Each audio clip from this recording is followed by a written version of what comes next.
1937 के चुनाव की अधिनियम मैंने आपको बताया था। 1935 के अधिनियम के कुछ प्रावधान। हाँ जी, टीवी चालू को नहीं यार, टीवी तो मेरे पास में कुछ रिमोट पड़े हैं, वो किसके हैं मुझे बतानी है। ठीक है, आप ले जाओ। मैं कई और प्रावधान तो क्या पढ़े थे बताना तो 1937 के चुनाव की अधिनियम मैंने आपको बताया था। 1935 के अधिनियम के कुछ प्रावधान। हाँ जी, टीवी चालू को नहीं यार, टीवी तो मेरे पास में कुछ रिमोट पड़े हैं, वो किसके हैं मुझे बतानी है। ठीक है, आप ले जाओ ना प्लीज। आजा, अरे आजा ले जा, आजा समझ बात ही बता, ठीक नहीं चल ठीक। अब देख, ये भी ऐसे समाज है जैसे पहली बार दुल्हन में ससुराल जाती है, बाद में तो खैर दुल्हन है जो शेर हो जाती है। होना भी चाहिए क्योंकि बहू कितने दिन रहेगी, सास भी बनेगी। 1935 के अधिनियम में कई और प्रावधान भी थे, उनसे अपने को मतलब नहीं, बल्कि इस अधिनियम में जो प्रांतीय शासन था, वो प्रांतीय शासन यानी कि राज्यों का शासन, वो भारतीयों को सौंप दिया गया, वो भारतीयों को सौंप दिया गया। और कैसे? ऐसे कि प्रांतों में जो गवर्नमेंट थी उसका प्रमुख तो रखा गया किसको? गवर्नर को। प्रत्येक गवर्नर की पक्की बात है कि वो किसको बनाया जाएगा? अंग्रेज। लेकिन जो असेंबली है, जिसको हम आज विधानसभा कहते हैं, उस असेंबली में इसमें जनप्रतिनिधि होंगे, अर्थात जनता वोट देगी। अरे भाई नया एडमिशन ले लो यार, क्या हुआ? अच्छा ये भी देगी उसने और उन्होंने, पीछे वालों ने कहा कि यदि हम नहीं देख पाए तो इधर वाले क्यों देखें। पूरा रिमोट क्या हुआ?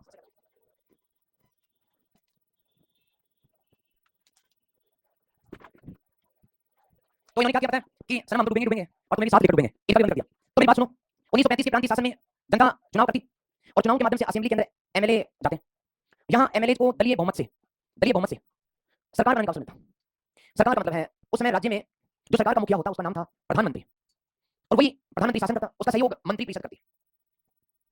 ये सारे मंत्री भारतीय, ये प्रधानमंत्री भी भारतीय। तो ये व्यवस्था की गई। समझ पाए कुछ? अंग्रेज कहाँ गए? अंग्रेजों ने शासन भारतीयों को सौंप दिया। और ये भी कैसे मैडम? ये ऐसे कि जनता अपनी बहुमत से एमएलए चुनेगी। एमएलए किसी प्रति उत्तरदायी है, तो मैं क्या उसको लिखूं? जन उत्तरदायी। एमएलए जन उत्तरदायी है क्या? जनता वोट दी एमएलए को, अब की बार मैं काम नहीं करूंगा तो दूसरी बार जनता वोट नहीं देगी मुझे, इसलिए जन उत्तरदायी बिल्कुल सही बात है। असेंबली में एमएलए अपनी बहुमत से चुनते हैं प्रधानमंत्री और मंत्रियों को। ये जनता काम नहीं करेंगे तो बहुमत ले लेगी असेंबली। असेंबली में है तो ये एमएलए जनता की प्रति है, इसलिए प्रधानमंत्री भी किसी प्रति उत्तरदायी है। इसलिए मैंने कल आपको एक शब्द लिखा था, पूर्ण उत्तरदायी सरकार है। स्वतंत्र राज्य थोड़ी ना होंगे, देश होगा ना। देश में तो द्वैध दे दिया, देश में तो द्वैध शासन है, पूर्ण उत्तरदायी नहीं है। कल लिखा था मैंने, केंद्र में द्वैध शासन, प्रांत प्रांतों में मैंने द्वैध शासन समाप्त करके पूर्ण उत्तरदायी लिखा है। पढ़ो एक बार, प्रांतों में तो पूर्ण उत्तरदायी, तो केंद्र में आजादी मिल सकती है, वहां प्रधानमंत्री है। बताऊंगा एक मिनट रुको तो सही। तो देखने में बड़ा प्यारा लग रहा है कि जनता के प्रति उत्तरदायी है, वाह मजा आ गया। लेकिन मजा आया नहीं, क्यों? क्योंकि ऊपर में है गवर्नर, और इस गवर्नर के पास एक पावर दिया गया जिसका नाम था वीटो। कौन सा पावर है बच्चों? इसलिए वो असेंबली के द्वारा पारित किए गए किसी भी कानून पर हस्ताक्षर कौन करेगा? आज भी गवर्नर करता है। गवर्नर उस कानून पर हस्ताक्षर करेगा जरूरी है, वीटो लगा देगा, इसलिए वो कुछ नहीं कर सकते। कहने का मतलब भारतीयों को बहुत कुछ दिया गया, लेकिन सच में कछु ना मिला, कुछ नहीं मिला, कुछ नहीं दिया गया। तो ये जो व्यवस्था थी, ये व्यवस्था 1935 के अंदर दी गई, लेकिन भारतीयों के मन में आ गई कि भाई मजा आ गया, बात हो सरकार बनाएंगे। इसलिए सरकार बनाने के प्रयास शुरू हुए। यदि कुछ कांग्रेस अधिवेशन की बात करें तो आप में 44 स्टूडेंट होंगे। 1932 का अधिवेशन कांग्रेस का कहां हुआ था? बता दो, किसी किसी को मालूम हो तो। 1932 का अधिवेशन, इसलिए सरकार बनाने के प्रयास शुरू हुए। यदि कुछ कांग्रेस अधिवेशन की बात करें तो आप में 44 स्टूडेंट होंगे। 1932 का अधिवेशन कांग्रेस का कहां हुआ था? बता दो, किसी किसी को मालूम हो तो। 1932 का अधिवेशन कहां हुआ? कराची। और 31 में हुआ था, 32 में हो गया क्या? बिहार। ऑप्शन दे दूं? ये ले लो, option Bombay, option Calcutta, option Delhi, option Lucknow, और अध्यक्ष भी ऑप्शन मैं दे देता हूं। ए रणछोड़ दास सेठ, बी डॉक्टर राजेंद्र प्रसाद, सी जवाहरलाल नेहरू। मैं बताऊं? हाँ जी, कलकत्ता। अच्छा कलकत्ता में अध्यक्ष कौन है मैडम बताओ तो? शाबाश। तो 1932 में तो कहां है? दिल्ली। और अध्यक्ष कौन है? रणछोड़ दास। वाह। 1933 में कहा? ऑप्शन ये रहेंगे। अच्छा नेट पे सर्च मारिएगा, 32 का मारा था। अच्छा ये बात है क्या? अब कलकत्ता और अध्यक्ष कौन से मिला है? क्या नाम है? नलिनी सेनगुप्ता। ऑप्शन मार दिया आपने, नेट पे क्या काम की चीज है? सेनगुप्ता। और 1934 का बंबई। और यहाँ कौन है भाई? वाह क्या बात है, वाह मान गया सच में। देखो, इतने होशियार क्लास में पढ़ाने का सौभाग्य मिला। लेकिन मैं एक बात फिर कह रहा हूँ, इतने होशियार बच्चों के बीच बैठकर एक प्यारी सी बात, तुम्हारी औकात और हिम्मत है तो मान जाऊं 1 लाख रुपए देकर तुम्हें 1935 का अधिवेशन कहा हुआ। हाँ हुआ ही नहीं, इसलिए मैंने चुनौती दी थी, कहाँ हुआ? कहीं नहीं। अब दोस्तों 1936 का अधिवेशन लखनऊ में हुआ और अध्यक्ष थे इसके भाई साहब। इस अधिवेशन में चुनाव में भाग लेने पर सहमति बनी, इसे मैं यहाँ तक आना चाह रहा था। तो मैं कुछ महत्वपूर्ण अधिवेशन की जानकारी आपको लिखवा देता हूँ, लिखिएगा। हेडिंग डालो महत्वपूर्ण अधिवेशन।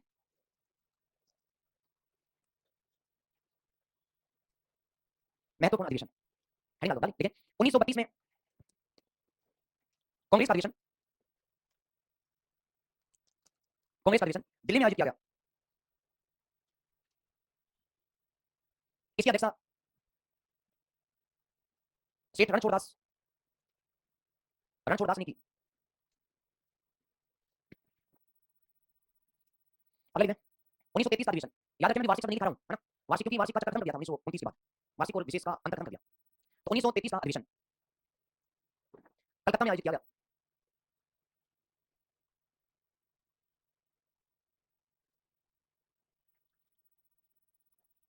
इसकी अध्यक्षता दूसरी भारतीय महिला इसकी अध्यक्षता दूसरी भारतीय महिला अध्यक्ष नलिनी सेन गुप्ता ने की। पहले सरोजिनी नायडू, दूसरी ये भारतीय महिला में, तो दूसरी भारतीय महिला अध्यक्ष नलिनी सेन गुप्ता ने की।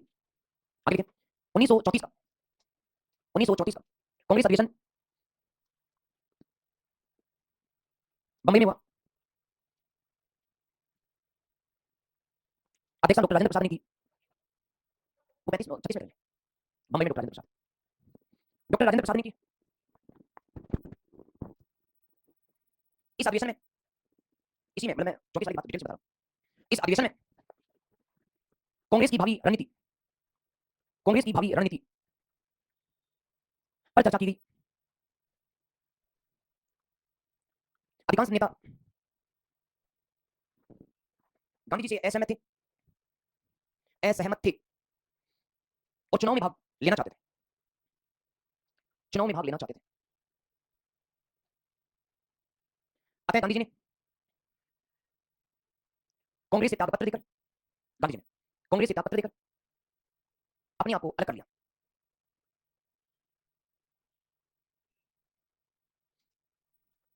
1936 का नीचे लिखें 1936 का कांग्रेस अधिवेशन लखनऊ में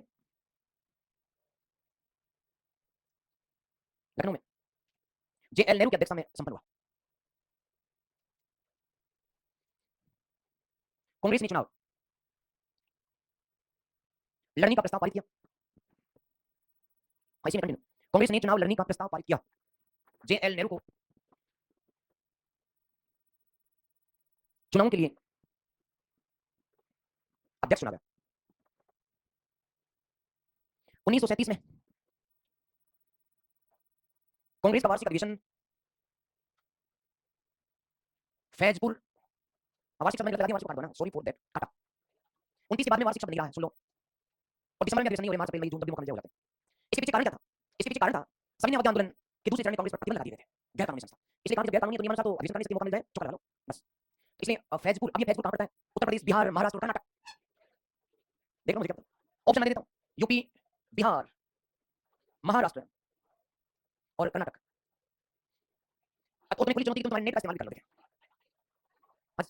लखनऊ लखनऊ वाला 36 हो गया, मैं 37 बात। सच में फैजपुर यूपी में भी है, फैजपुर महाराष्ट्र में भी है, फैजपुर कर्नाटक में भी है। इसे नेट खोलोगे तुम जहां चाहोगे वहां फैजपुर मिलेगा। इसे मैं नेट देख के बता दो सही कहां। लेकिन ये अधिवेशन कहां हुआ था? महाराष्ट्र में हुआ। बेलगाम के पास में कर्नाटक जो है, ये कर्नाटक की सीमा, यहाँ बेलगाम है, ये महाराष्ट्र है, और यहाँ पर ये फैजपुर। तो वास्तव में राज्य तो महाराष्ट्र हो गया, लेकिन पास में बेलगाम, जबकि बेलगाम पड़ता किससे? कर्नाटक। एकदम सीमा के पास में फैजपुर। तो क्या लिखा मैंने? 1937 में कांग्रेस का अधिवेशन फैजपुर महाराष्ट्र में जेएल नेहरू काट है। हाँ बता दो, अभी वासी लेकर बैठा मैंने, इतना समझाया। हाँ लगातार दोबारा अध्यक्षता जेएल नेहरू, इसकी अध्यक्षता जेएल नेहरू ने की। इस अधिवेशन में पूर्ण स्वतंत्रता प्राप्ति का संकल्प प्रस्ताव पास किया गया। आपको गुरुजी मजा लिया। पूर्ण स्वराज्य आप देखोगे तो कई जगह नजर आएगा। सबसे पहले पूर्ण स्वराज्य 1929, फिर आप देखोगे तो ये 1931 कराची में भी नजर आएगा, देख लो ना। हाँ, और फिर ये 1937 के फैजपुर में भी नजर आएगा। लेकिन यहाँ बात कुछ जुदा है, और जुदा क्या है कि पूर्ण स्वतंत्रता प्राप्ति का संकल्प प्रस्ताव पास किया, एवं पूर्ण स्वतंत्रता के बाद भारत में पूर्ण लोकतंत्र स्थापित करने का प्रस्ताव भी पास किया गया। ये पहली बार हुआ है, यानी हम आजादी लेंगे, पूरी आजादी लेंगे, पूरी आजादी के बाद लोकतंत्र बनाएंगे। तो ये बात लिखो नीचे, एवं लगा ना, एवं पूर्ण स्वतंत्रता के बाद भारत में पूर्ण लोकतंत्र स्थापित करने का प्रस्ताव पास किया गया।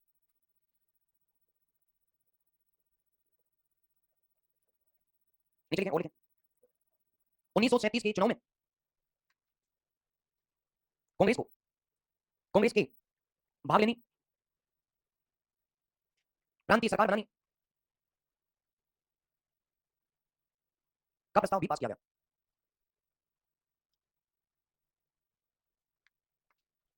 अब साहब 1937 के चुनाव है और इन चुनाव में कांग्रेस ने भाग लिया। चुनाव में प्रचार जो है वो किसने किया?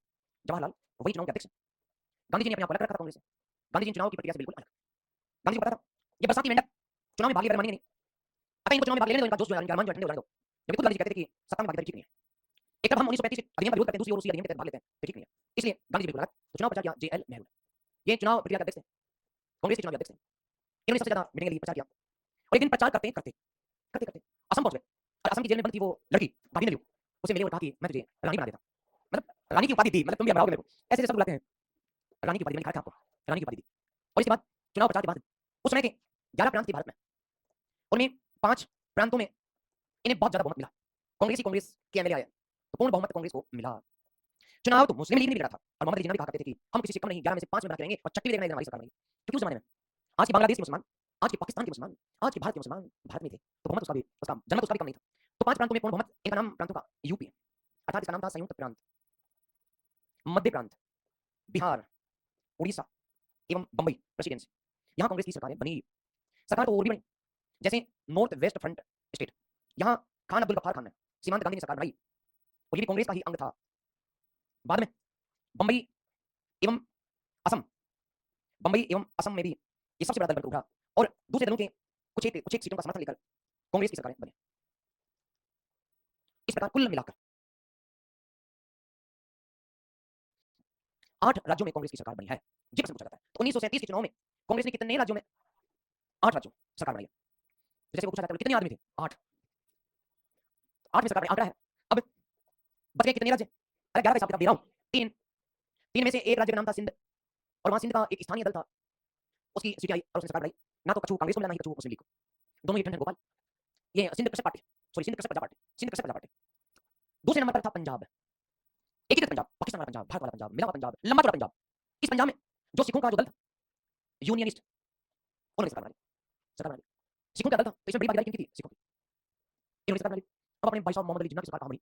गुलाब में और यहाँ तो हवाई नहीं लगी उसकी। तीसरा एक ही नाम बचा, नाम है बंगाल। बंगाल 11 की गिनती कर लो, एक एक नाम बताया मैंने, बंगाल। बम्बई दो जगह गया था, कैसे? अच्छा, ये मैं मद्रास की जगह बम्बई लिख बैठा बच्चों। अरे तमिलनाडु, उसकी बात कर रहा था मैंने यहाँ पे मद्रास लिखा था लेकिन मेरे हाथ में कमांड जो थी ऊपर दे दी। हाँ, यहाँ से तो मद्रास निकला था लेकिन लिखते समय जाने का बम्बई हो गया, ऐसा हो जाता है। तो मद्रास प्रेसिडेंसी जिसमें तमिलनाडु आंध्र प्रदेश के राज्य शामिल थे और ये बम्बई प्रेसिडेंसी, ये प्रेसिडेंसी थी, अरे बंगाल प्रेसिडेंसी। बम्बई प्रेसिडेंसी में गुजरात और महाराष्ट्र बराबर 3 प्रांत थे और प्रेसिडेंसी कहा जाता है उसे। तो ये हिसाब किताब बैठा लो, एक लास्ट में क्या बचा? बंगाल। अब भाई बंगाल का हाल बेहाल।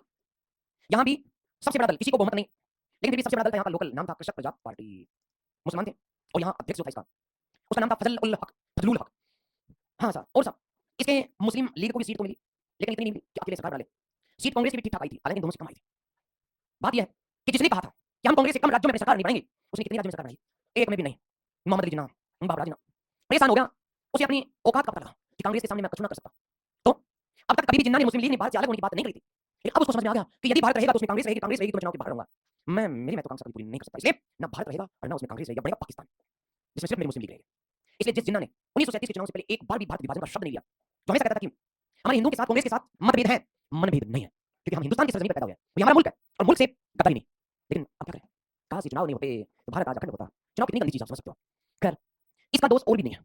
ये जिन्ना गांधी जी के पास गया कि हे गांधी जी, मुझे लोग कोसते हैं कि तुम्हारा कद क्या है कांग्रेस के मुकाबले, मेरी पहचान का संकट है, तुम मुझे बंगाल का मुख्यमंत्री प्रधानमंत्री बना दो ना, सिर्फ बंगाल में मेरी मुस्लिम लीग को कांग्रेस का समर्थन दिला दो ना। गांधी जी ने कहा कि सॉरी फॉर दैट, मैं चुनाव से बिल्कुल अलग हूं, मैं ना चुनाव का समर्थन करता हूं ना विरोध, और मैंने अपने आप को कांग्रेस और चुनाव से अलग रखा। तुम्हें मिलना है तो जवाहरलाल नेहरू से मिल। जिन्ना जेल नेहरू के पास गया और जाके उसे कहा कि समर्थन दे दे मुझे।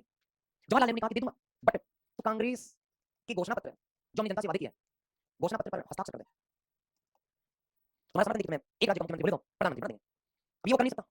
उसने कहा कि मुस्लिम लीग की भी पहचान है, उसकी भी घोषणा पत्र है, मैं बात तुम्हारी मान लूं लेकिन मैं साइन नहीं कर सकता। साइन करने का मतलब कांग्रेस में अप्रत्यक्ष रूप से एंट्री हो जाना, मेरा दल का वजूद खत्म हो जाएगा, मेरा व्यक्तित्व खत्म हो जाएगा। और तब जिन्ना ने कहा था कि अरे मेरे साथ सोतेलू की तरह व्यवहार मत करो, मैं भी इसी माटी से पैदा हुआ हाड़मां से बना हुआ एक प्राणी हूं, व्यक्ति हूं, ये माटी मेरी भी मातृभूमि है, मेरे साथ इतना सोतेलापन मत दिखाओ, मुझे एक राज्य का प्रधानमंत्री बनाओ। जवाहरलाल नेहरू ने कहा सॉरी फॉर दैट, नहीं बना सकते। अब ये निराश हो गया और तब इसने मोहम्मद अली जिन्ना ने अंबेडकर से दोस्ती कर ली। अंबेडकर और जिन्ना पक्के दोस्त बन गए और दोनों ने मिलकर के एक मुद्दा उठाया, ब्रिटेन की संसद तक पत्र भेजे कि जहां जहां कांग्रेस राज्यों की सरकारें, कांग्रेस सरकारों में मुस्लिमों के साथ, दलितों के साथ अत्याचार हो रहा है, अत्याचार का मुद्दा उठाया। लेकिन अलग बात है, ऐसा अत्याचार बिल्कुल नहीं हुआ, लेकिन दोनों के पेट में चूंकि भयंकर मरोड़े उठ रहे थे कांग्रेस की सरकार बनने से, तो अमेरिका ने चूंकि मुझे पढ़ाना लिखाना है, तो अमेरिका ने कांग्रेस की सरकारों के अत्याचार का मुद्दा उठाया उठाया इस प्रकार से कहानी आगे चलती रहेगी। मैं आपको इतना तो दिखा दूं, कहाँ लिखा है बताओ तो? लिखा हुआ ये वाला लिखा दिया ना? ओके, नहीं मैं दिखा देता हूँ, दिखा देता हूँ। हेडिंग डालो 1937 के चुनाव की स्थिति, स्थिति को देखेंगे हम, किसने कहाँ पे क्या खोया एंड क्या खोया। जरा नजर लगा के देखो 1937 के चुनाव की स्थिति, इसमें लिख दें दोस्तों, जवाहरलाल नेहरू को कांग्रेस का चुनावी कार्यों का प्रभारी बनाया गया था। कांग्रेस का चुनावी कार्यों का प्रभारी बनाया गया था। जेएल नेहरू ने सर्वाधिक जनसभाएं की, जेएल नेहरू ने सर्वाधिक जनसभाएं की। गांधी जी ने कांग्रेस और चुनाव से, गांधी जी ने कांग्रेस और चुनाव से दूरी बना ली, दूरी बना ली। चुनाव के बाद 11 प्रांतों में से, चुनाव के बाद 11 प्रांतों में से 5 प्रांतों में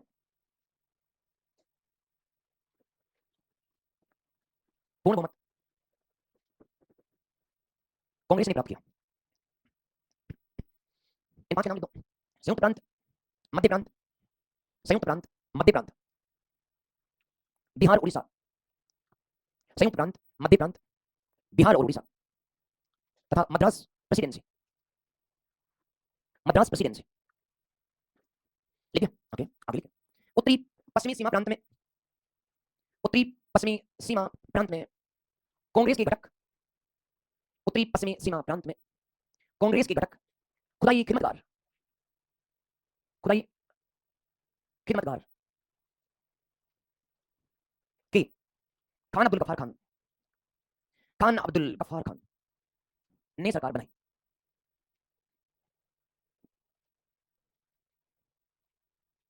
देखिए ओके, बंबई और असम में, बंबई और असम में कांग्रेस ने निर्दलियों के समर्थन से सरकार बनाई, निर्दलियों के समर्थन से सरकार बनाई। सिंध में, सिंध में स्थानीय दल, पंजाब में यूनियनिस्टों ने, पंजाब में यूनियनिस्टों ने सरकार बनाई मुस्लिम लीग को एक भी राज्य में, यूनियनिस्टों ने सरकार बनाई मुस्लिम लीग को एक भी राज्य में बहुमत नहीं मिला।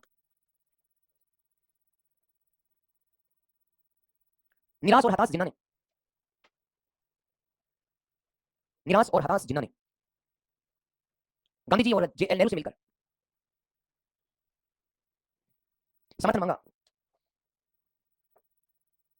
असफल रहा, असफल रहा।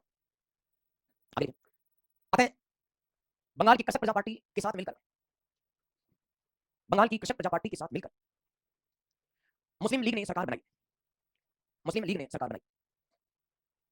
फजल उल हक, फजल उल हक, ये मैंने देखो लिख दिया, फजल उल हक बंगाल के प्रधानमंत्री बने, पंजाब के प्रधानमंत्री बने। अब बंगाल के तो बंगाली बोला, ओके ठीक है, तुम समझो ना, ओके प्रधानमंत्री बने। आगे लिखे, इस हार से, इस हार, फिर से बोलो, फिर से बोलो, मैं तो फिर से बोलता हूं, मैं क्या लिख दिखाऊंगा, सही लिख दो। तो मैंने बताया दोस्तों कि बंगाल में कृषक प्रजा पार्टी के साथ मिलकर सम्मिलित सरकार, सॉरी मुस्लिम लीग ने सरकार बनाई, फजल उल हक बंगाल के प्रधानमंत्री बने। इस हार से, इस हार से हताश और निराश जिन्ना ने, हताश और निराश जिन्ना ने अपनी राजनीतिक महत्वाकांक्षा,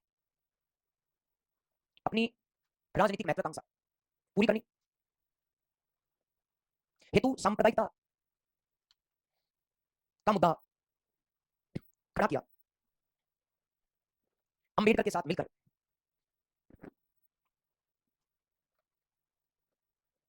अंबेडकर के साथ मिलकर जिन्ना ने कांग्रेस सरकारों में,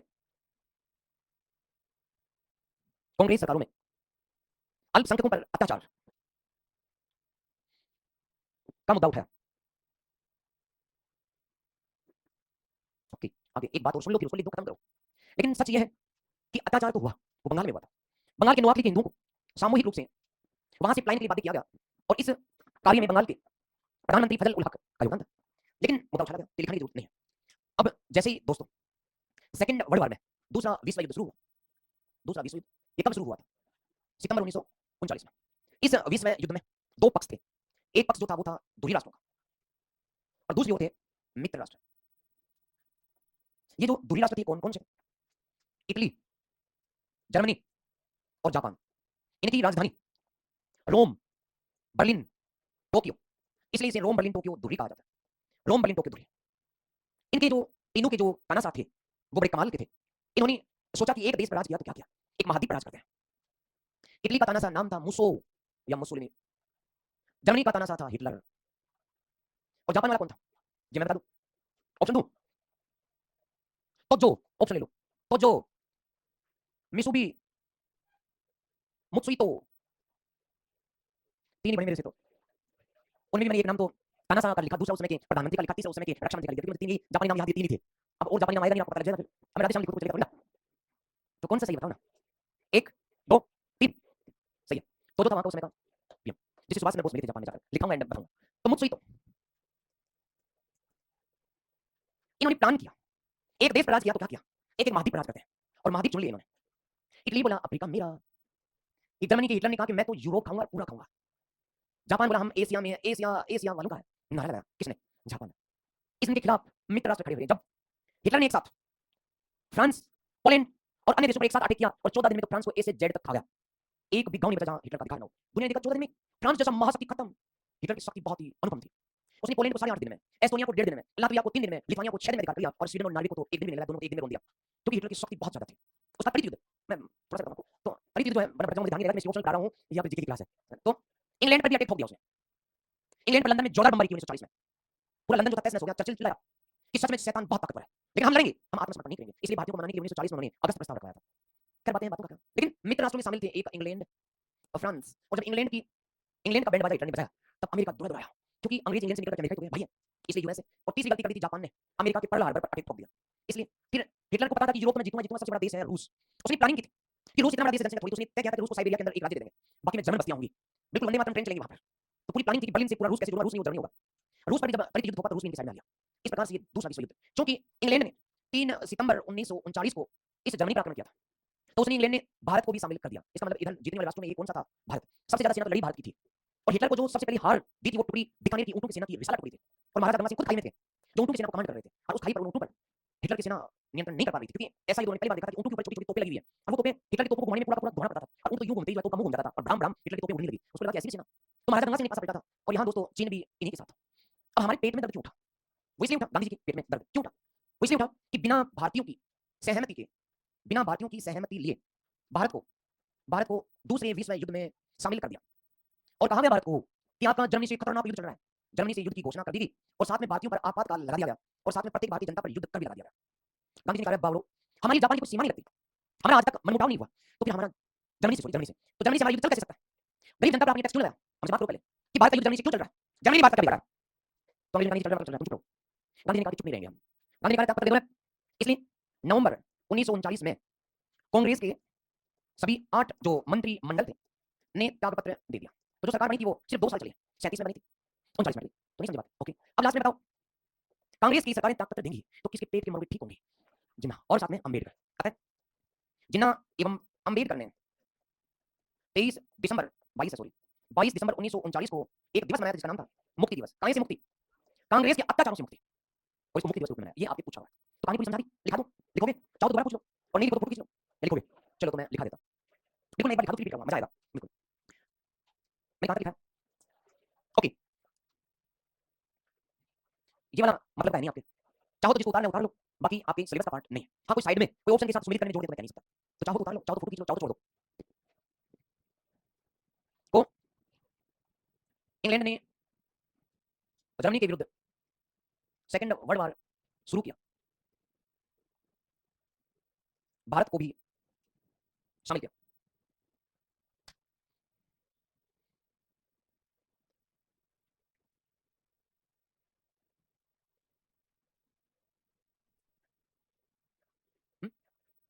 जिसमें ये संख्या बतानी, मुझे नहीं लगता कि आजाद से कम थी।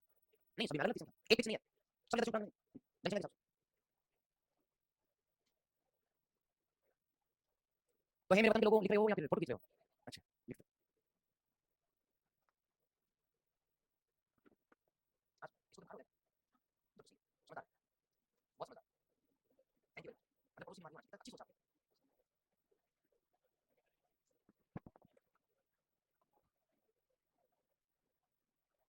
कछु कछु लिख रहे हैं वरना तो मैं स्लाइड आगे हटा देता।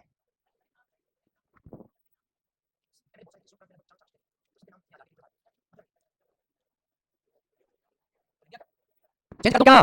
तो दोस्तों आगे लिखो, जिन्होंने ये नहीं लिखा है वो दोबारा लिखने वाले कि 3 सितंबर 1939 को, नहीं लिखा हो तो, और लिख दिया तो भी लिखो, 3 सितंबर 1939 को, 3 सितंबर 1939 को ब्रिटिश प्रधानमंत्री, क्या नाम बताऊं? चर्चिल रहता है, यस मैं चल लिख कर कंफ्यूज कर रहा था, चर्चिल समझेंगे। चैम्बरलिन, ब्रिटिश प्रधानमंत्री चैम्बरलिन ने बिना भारतीयों की अनुमति के, बिना भारतीयों की अनुमति के भारत को दूसरे विश्व युद्ध में शामिल किया। भारत में आपातकाल लगाया,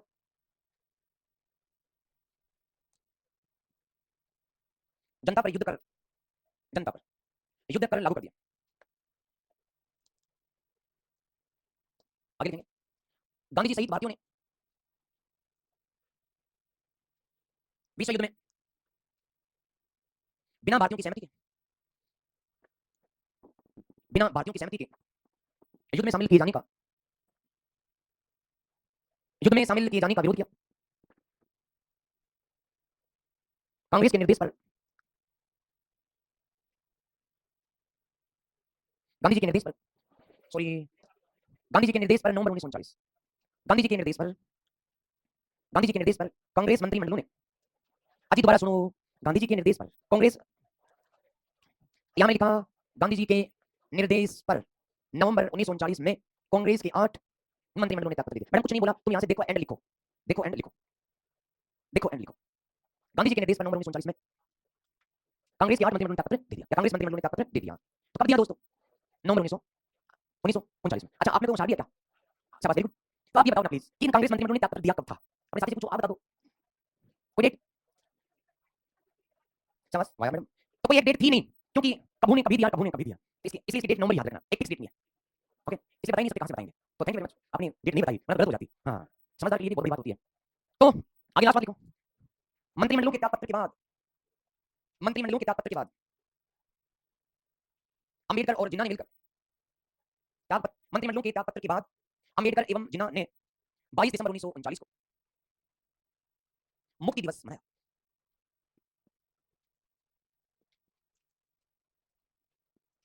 ओके दोस्तों, अब बातें बहुत हैं।